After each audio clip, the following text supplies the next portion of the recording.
ഇന്ന് ഏപ്രിൽ 4 ശനിയാഴ്ച. നിങ്ങൾ അറിഞ്ഞിരിക്കേണ്ട പ്രധാനപ്പെട്ട ചില അറിയിപ്പുകളാണ് ഇന്നത്തെ വീഡിയോയിൽ. ആദ്യത്തെ അറിയിപ്പ് ഇത്തവണ പോളിംഗ് ബൂത്തിൽ മൊബൈൽ ഫോൺ ഉപയോഗിക്കാൻ സാധിക്കില്ല എന്നതിനെക്കുറിച്ചാണ്. പോളിംഗ് സ്റ്റേഷന്റെ 100 മീറ്റർ പരിധിയിൽ പ്രവേശിക്കണമെങ്കിൽ ഫോൺ സ്വിച്ച് ഓഫ് ചെയ്യണം. പോളിംഗ് ബൂത്തിലേക്ക് പ്രവേശിക്കുമ്പോൾ തന്നെ വോട്ടർ തന്റെ കൈവശമുള്ള മൊബൈൽ ഫോൺ സ്വിച്ച് ഓഫ് ചെയ്ത് വോളണ്ടിയർമാർക്ക് കൈമാറി ടോക്കൺ വാങ്ങണം.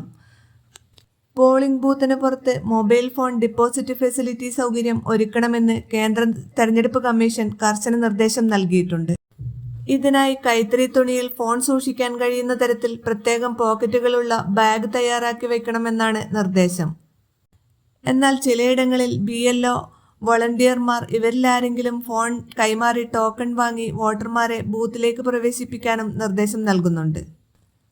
സംസ്ഥാനത്ത് ഏപ്രിൽ 30, 31 തീയതികളിൽ ക്ഷേമ പെൻഷൻ വിതരണം ആരംഭിച്ചിരുന്നു.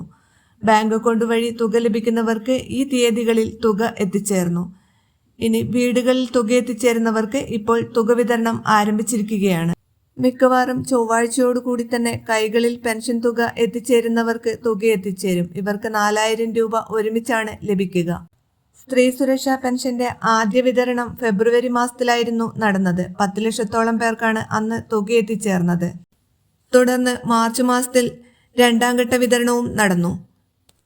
അപേക്ഷ നൽകി ആദ്യഘട്ടത്തിൽ തുക ലഭിക്കാതിരുന്നവർക്ക് 2000 രൂപ വീതമാണ് മാർച്ച് മാസത്തിൽ ലഭിച്ചത്. ഏപ്രിൽ മാസത്തെ സ്ത്രീ സുരക്ഷാ പെൻഷൻ വിതരണം ഏപ്രിൽ ആദ്യവാരം തന്നെ ആരംഭിക്കും.